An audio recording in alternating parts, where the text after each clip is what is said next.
بسم اللہ الرحمن الرحیم۔ حضور صلی اللہ علیہ وآلہ وسلم نے ایک بار وضو کے بعد موزہ پہننے کا ارادہ فرمایا، لیکن دیکھا کہ اچانک آپ صلی اللہ علیہ وآلہ وسلم کا موزہ ایک عقاب اڑا کر لے گیا۔ آپ صلی اللہ علیہ وآلہ وسلم یہ ماجرا دیکھ کر حیران ہوئے۔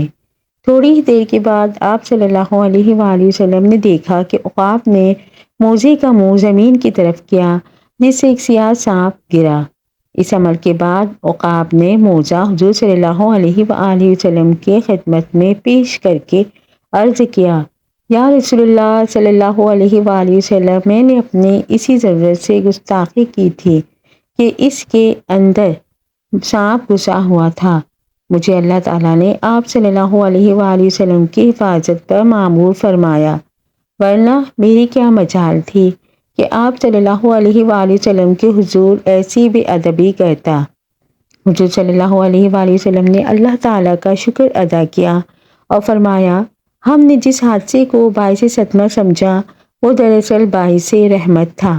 عقاب نے عرض کیا کہ میں نے ہوا میں اڑتے ہوئے موزے شریف میں سانپ دیکھ لیا تو یہ میرا کمال نہیں، یا رسول اللہ صلی اللہ علیہ وآلہ وسلم، یہ آپ ہی کے نور اور روشنی کا فیضان اور عکس تھا۔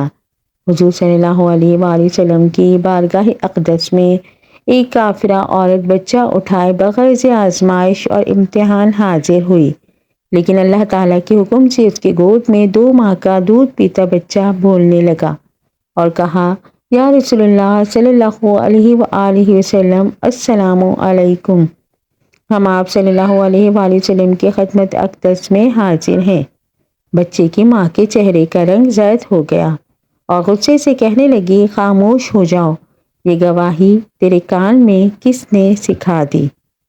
بچے نے کہا، اے میری ماں، تو اپنے سر کے اوپر تو دیکھ، تیرے سر کے اوپر حضرت جبرائیل علیہ السلام کھڑے ہیں، مثل بدر کامل کے وہ مجھے نظر آ رہے ہیں۔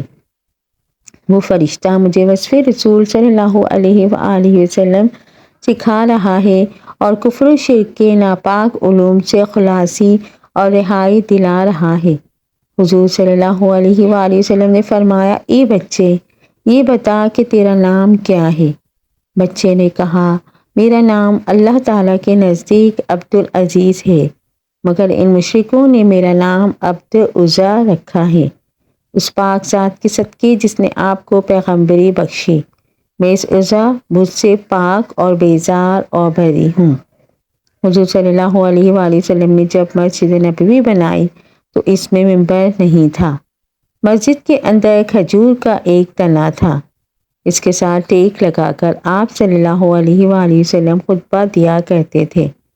کچھ عرصے کے بعد ایک صحابی حضرت تمیم داری رضی اللہ تعالیٰ عنہ نے عرض کیا، یا رسول اللہ صلی اللہ علیہ وآلہ وسلم، اگر اجازت دے تو ایک منبر اور ایک بنا لیا جائے۔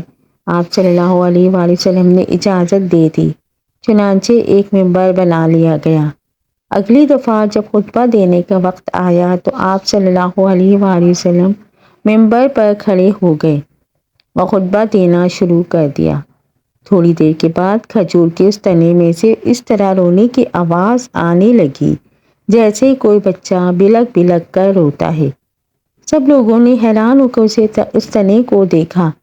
حضور اکرم صلی اللہ علیہ وآلہ وسلم اس منبر سے نیچے اترے اور کھجور کے تنے کے قریب گئے، اس کے اوپر دست شفقت رکھا اور اس کو دلاسا دیا۔